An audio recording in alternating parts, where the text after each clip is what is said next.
Well, good morning, good evening, good afternoon, everybody, wherever you are in this wonderful world of ours. Once again, we on the Take Charge of Your Health Naturally webinar, but also we are recording it so it's available in the video form as well. So I am really privileged that through LinkedIn, I had the fabulous privilege of meeting Dr. Shabnam. She is a functional medicine practitioner, but most of all, her area of expertise is brain health. She's a brain health coach. So welcome, Dr. Shabnam. I'm so excited to have you here because we haven't had someone with your expertise on this call before. So tell me a little bit about how you got into this area. Thank you very much. It's my pleasure and honor to be here with you. So my journey is kind of really long, and it started off in India many years ago when I trained as an OBGY. And now I'm in Alberta in Canada, so we moved here a few years ago. But in that interim period, I did a fellowship from the American Academy of Anti-Aging Medicine. And about 10 years ago, I stopped delivering babies, doing surgeries, so all the regular OBGY stuff. And so recently I decided that I have to start focusing on brain health because number one, I want to preserve my brain. And I felt that, not a lot of attention was being given to brain health. Like, have you ever had a, brain health checkup? Like all of us go for an annual health checkup. We get our cholesterol checked and our blood glucose checked and our blood pressure checked. But if I went to my doctor tomorrow and said, I want my brain health checked, the doctor would very likely say, do you have any memory issues? I said, no, my memory is fine. Then you don't have to worry. Right? Absolutely. But we know that that is not true. We know that, people, I think, fear diseases like Alzheimer's much more than even cancer, right? I think you're absolutely right. Which brings me to this issue. I wonder how many people have actually looked at the statistics as it affects us. I was quite horrified and shocked. I didn't realize they were at the levels that they were. In Australia, this is in the 2022 census, when they were checking this research, 401,300 people are living with dementia. Mm-hmm. That is 15 people in every 1,000 Australians. And that increases to 84 in 1,000 aged over 65. I found that was quite scary. I'm 70. So, am I just not in that 84 yet? That's very scary. In America, things are actually slightly worse. 6 million Americans are struggling with this condition. 6.7 million are aged over 65, and 73% are over 75. So that means 1 in 9 Americans over the age of 65 is living with dementia. So with that in mind, I'd like to ask you, what is the foundation of better brain health? Where do you start? How does it work? Okay, I'll try to distill it. Actually, the statistics that you mentioned are much worse for low and medium income countries. This is fairly recent statistics. I think it was last year. So in countries like US and Canada and Australia as well, so first world countries, the number of people who live to an older age are, of course, much more. So age is one of the biggest risk factors for Alzheimer's.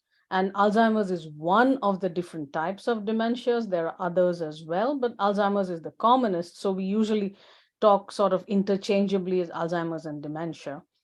But in low and medium income countries, the problem is, number one, a lot of people are not diagnosed because it's just dismissed off as, oh, that's just aging. But cognitive decline is not a part of normal aging, and a lot of doctors don't know that. So the thing with, dementias like Alzheimer's is until today, despite billions of dollars having been spent, we don't have a curative treatment. We have medications that will control some symptoms, but there is nothing that will make Alzheimer's go away. But this is not a message of, despair. What I want to highlight is Alzheimer's starts about 20 to 30 years before someone develops symptoms, which means we have to be very careful about our midlife health. And more importantly, though there are no curative treatments yet, despite a few medications, looking at tau and, beta amyloid, and I'm not going down to discuss that yet because that's not really my area. But what we do know, and there are lots of studies, which have looked at that, at using a multi-domain, approach to preventing dementia. And I'm sure there is one version of the finger trial going on in Australia probably as well. So the finger is, it started off in Finland. So they looked at people's blood pressure, blood glucose numbers, their medications, then their fitness levels, their food. So it was multiple modalities along with, cognitive training. So this is not something that is easy for anyone to just, tomorrow I decide I'm going to do everything. These people were a part of a study. So obviously they got very, high attention, and retention was very good, which is very exciting because very often a lot of people, when there are too many things to do, they'll say, oh, I'm not bothered. I'm not going back anymore. But this is a message of hope that there is a lot we can do to prevent dementia. And one thing, I find this so strange. Many people tell me, I don't have Alzheimer's in my family, so I'm not at risk. That is not true. Anyone who has a brain is at risk. So what are the things to do for prevention? Now, I'm going to try to keep it, because there are a whole lot of them that you can do. So obviously, anyone, listening to us needs to choose where they want to start. So I consider, three things as the foundations of brain health. Number one is optimal blood pressure levels. Number two is optimal blood glucose or blood sugar, even if someone does not have diabetes. And the third is low levels of chronic inflammation. Then comes, your hearing, your vision, your hearing loss and vision loss and loss of sense of smell. All those things are also often, they fall below the radar because people think, I'm just getting old, But those are, again, old head trauma. If someone's fallen off, trying to reach for a higher shelf in the kitchen, and they didn't have they didn't become unconscious after the fall. They thought, oh, it's a minor thing, it's just a concussion. No, the risk for dementia goes up with all that. So all those things, there are multiple things we need to, if there was, so Margie, if anyone was to ask me, what is the one thing I can do for my brain? I would say that is exercise and movement. And I have to listen to my own advice as well. So exercise, if there's just one thing you want to do, you don't want to do with anything with, food, nothing else. So just one thing, this exercise, regardless of how much. So most of the benefits, see, those who are already into exercise, of course, what I'm talking about doesn't recommend to them. They can just continue doing what they're doing. But one of the things I know, I'm sure you have a lot of friends who tell you, I'm too old. Nothing is really going to happen if I start anything. That is not true. So just increasing from whatever the baseline. If I am a couch potato today and tomorrow I start even a little bit, I will still see benefits. And they have done studies, multiple studies on, people who are much older than 65, older than 70. So exercise at any age is probably the best thing that one can do for longevity, for brain health.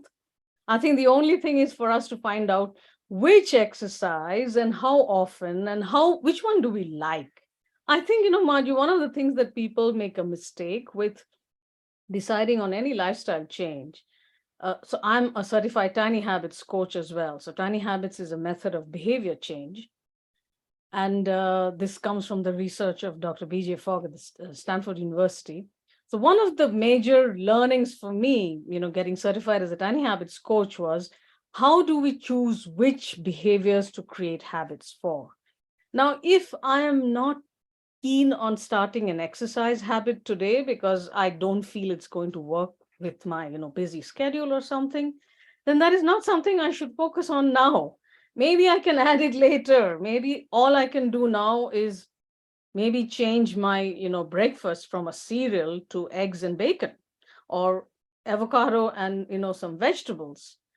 That is a small change, but it does have huge impact, because down the line, very likely I will start the harder stuff without, relying on extreme motivation and, oh, I'm not motivated to exercise today. So what you've said there is just so interesting, because it's about also being consistent, because exercising today and then leaving it for another week, Yeah. it still doesn't actually fit. Now, it's also interesting what you said about exercise being your number one. And you mentioned eye health and hearing and so on. My ophthalmologist, that's the one thing he did say to me. He said the eyes are the most difficult part of the body to release and lower inflammation and oxidative stress. And he said the best way to cure that is to exercise daily, every single day, for a minimum of 20 minutes. That's what he said to me. Yeah, your doctor is absolutely right. So isn't that interesting? Now, what I wanted to ask you, when you mentioned about prevention, how do we prevent dementia? I know you touched on bits of it. Is there some advice that you can share with our listeners on So anyone who's worried about it? number one is know your numbers. So do you know and I don't mean you, I mean our audience, do Yes, you know yes, your yes. blood pressure numbers? And blood pressure is something that is, because very often people with hypertension, that is high blood pressure, do not have any symptoms. So very often either we don't know our numbers, or we may know we have hypertension, we are taking a medication, but we don't check often enough. Okay. So worldwide, hypertension is one of the biggest challenges because it is not well controlled. And there are multiple reasons why it's not well controlled. One of the reasons, as a physician, this was quite a shock actually to me, something called clinician inertia. So the doctor does not decide to escalate the treatment even if blood pressure is not in target. Right. So blood pressure, number one, is know your numbers. And again, I don't want to give, you should be below this or below that. So the studies now have shown that the lower your blood pressure, the better it is, as long as you don't have symptoms. Yay, So I've got low blood pressure. That's fabulous. yeah, that is awesome. Because the thing is, it doesn't mean that you need to lower your blood pressure by taking 10 medications. But yes, prescription medications work very well. So I have patients who will say, I don't want to take a medication. I said, no, some conditions you will need to take a medication until, all the lifestyle changes kick in. Then maybe you will be in a position where you can lower or you can stop. But I mean, don't go with that as a goal. So Yeah, what are the I got it. natural ways of reducing blood pressure? One of the biggest is deep sleep and weight loss. Then there are a whole bunch of, supplements and a lower carbohydrate diet and low salt, depending on whether you're salt sensitive. And I talk about a lot of these things on my free webinar, and I know you're going to share the link with your audience. So I'm going to share, I already talked about hypertension, and I can talk about hypertension for a long time. Another interesting thing, for women, actually, our threshold blood pressure probably needs to be lower. Why is that? So women are not really small men. So for a long time, in medicine, we didn't have women included in studies in sufficient numbers. And then, of course, a few years ago, the government in the US said, no, you have to include women. So once they started including women, the next thing, which was actually quite a surprise to me, was they did not look at women only data. They compared women with men. So that is like comparing apples with oranges. So when they actually started comparing women with women, they found that women probably need a lower blood pressure level. So very interesting times. And like I said, does not mean lowering your blood pressure is being on 10 medications if they're giving you side effects. But there are a lot of things you can do for yourself. Now, you touched on lifestyle. Why is it so hard with your experience, for people to make those changes and maintain the healthy lifestyle? Very good question. And I don't think I have the answers because I'm not really a specialist in that. But I think some of the things that happens, one is our cognitive bias. We feel that, like you talked about the 84 out of 1,000, I feel I'm not the 84, I'm the other half. Like I have a brain, I have hypertension, I have all this, but no, I'm not at risk for dementia. So that is the cognitive bias. It happens to other people, it doesn't happen to me. That is one. And the other thing is, our brains are designed in such a way that we like to live life easy. And sometimes making, these lifestyle changes, like, moderate intensity exercise for 20 to 30 minutes every day, unless it is something which you absolutely love and you've been doing for a long time, it's a new thing. Adding a new thing needs more motivation, and sometimes, life gets in the way. So that is the reason we need to design it in such a way that we can also um, end up doing something rather than nothing. And what is it that we can do even on the worst day of our life? So this is where I find, and because we were talking about exercise, another important thing is we spend a lot of time sitting. Now I'm standing now because I got rid of my chair from my home office so that I'm Wow. not tempted to sit. Okay. So I have a sit stand desk. So if I do Yes, want to yes. sit, I don't stand all the time, but I made a decision a few years ago that for all Zoom calls and my patient consultation, so I consult online, I'm not going to sit. And now I can't sit. So changing the environment is one of the best things. So let us say we talk about food. I'm sure you have noticed that when you go out with some friends, I'm sure you like eating a certain way. And I do. sometimes well-meaning friends will tell you, oh, you're just too restrictive. You're not eating this, you're not eating that. Sometimes I have to remind my friends, I'm not the health police. This is the way I eat. Please feel free to eat whichever way you eat.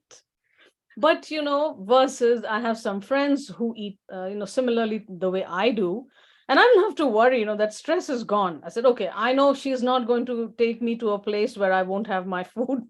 you know so many factors. Then sometimes it's like, do you have time to cook at home? Because we know that home cooking you can control a whole lot more, versus it's so much easier to just order any of the packaged and ready to eat stuff.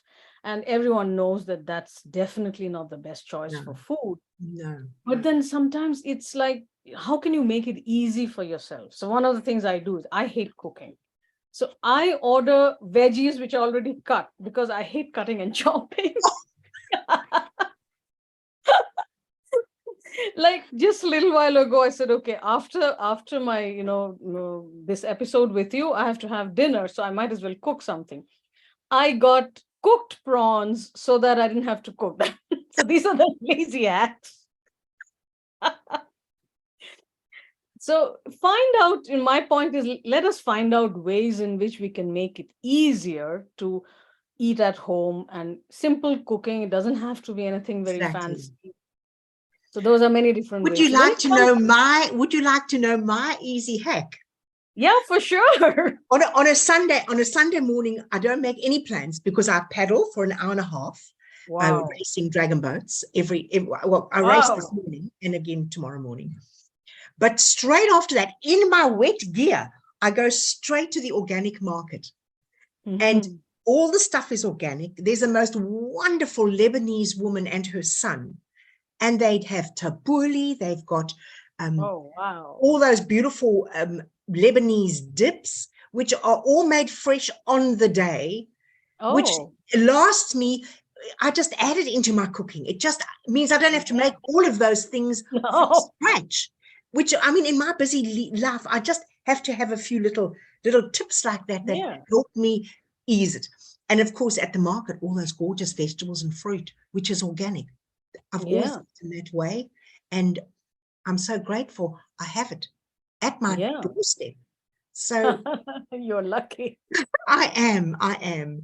What I wanted to ask you is, there's all sorts of natural masquerading as supplements that they say is for brain health.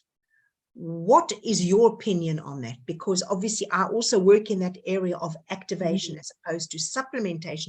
I'm really interested to hear what you have to say about that. So supplementation is in context to the rest of someone's life. So there are some supplements which I consider them essential. So one of the major ones is omega-3 fatty acids. So omega-3 fatty acids are extremely important for brain function. And even if you eat wild salmon every day, and in Canada, they recommend you should not eat more than 2 helpings of fish a week because of the mercury.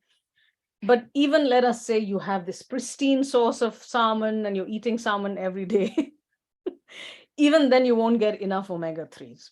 So omega-3 is one supplement I highly recommend. And another thing is there are a lot of studies. So one of the researchers, Dr. Isaac Richardson, he is one of the first researchers to work on prevention of dementia. He's a Yes, neurologist. And he looked at actually omega-3 levels in blood. So this is a blood test, a dried blood test. We send it to the US. And I'm sure it can be done from anywhere in the world because it's a dried blood spot. So you can just put it on the paper and order the kits and get it tested. So then you know exactly how much omega-3 you need, because most people have an imbalance of omega-6 and omega-3. They have too much of omega-6 and less of omega-3.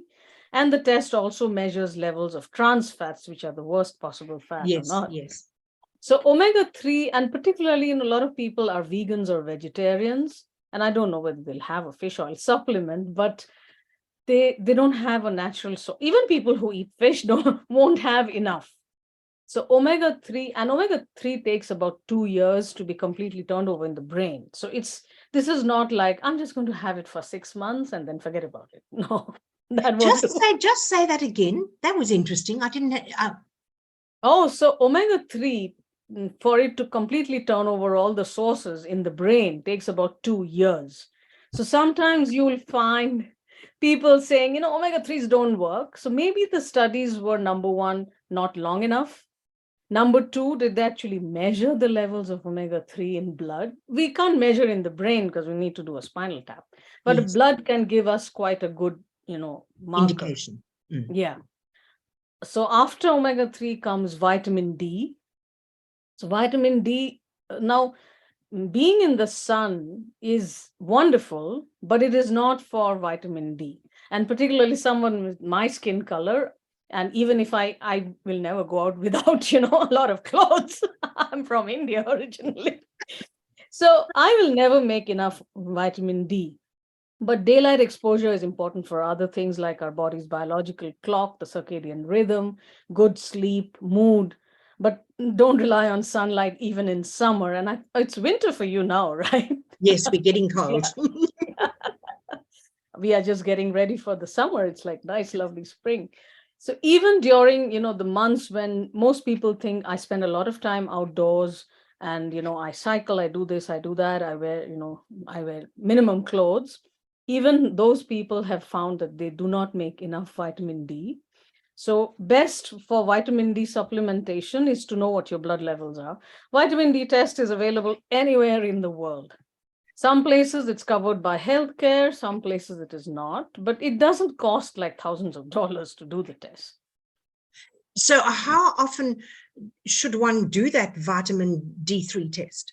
So for my patients, I do once at baseline, so just to know where they are at. And if they have not been supplementing, I can tell them right in point blank, I know you're low because you will never get enough from just sunlight. So depending on what the levels are, so initially many people may need a very high dose for a short span of time. And again, this is not medical advice. Anyone listening to what I'm saying, you need to check with your doctor. So you may Yes, need doctor. a high you may need a high dose for maybe 10 to 12 weeks. But once you reach that optimal level, so once I do at baseline, then I repeat at 3 months after supplementation. And if I find that they have reached the optimal level, and that optimal level is about, we look at it as about 40 to 60 nanogram per deciliter. And I don't know what units you use in Australia. Yeah, So if that's the same. We do the nanogram. oh, Same. okay. So in Canada, we need to multiply that by 2.49. I wish the whole world followed the same units. Anyway, so it's not just bare minimum, you need a little more. And then to maintain that level, ideally, 5,000 units, international units a day. And taking every day versus taking a high dose once a week is better because it gives a much more even level. And Right. vitamin D is important for so many things, our immune system being the major one. Immune system, brain health, heart health, you name it. I think every cell in the body has a vitamin D receptor. Well, I must say, you've touched on so many issues here. I don't think we're done yet. We might have to have, We need a part two. I think we might need to have a follow-up once we've put into place some of the suggestions that you've made, which I'm so grateful we've had this time together. So we just touched on very briefly about the gift that the people are able to have. What Dr. Shabnam does is it once a month, my love? Yeah, it is once a month, third Friday Once a of the month. month. It's 100 ways to improve your brain. Would you like to tell us a little bit more about that? So this is a series of 6 webinars that I've planned. And I know, Margie, for you, the time is not right because the time zones. So if anyone registers, they will receive a recording. And in case, and obviously this, March and April are over, it's going to be the May. But if you register now, you'll receive the previous recordings, and this is for free. So 100 ways to improve your brain health. And I will eventually come up with an ebook based on these because I realized I had promised more than I could deliver in half an hour over It's 6 months. it's absolutely incredible what you've shared in such a short period of time. I am so Thank grateful. you. So that webinar, for anybody who wants to join, it's free. And thank you so much. That's such a fabulous step up for anybody who's got any issues and are worried about it. Very briefly, we had a few moments. I said to Dr. Shabnam, what country has the least incidence of Alzheimer's and dementia? And And I said, I don't know.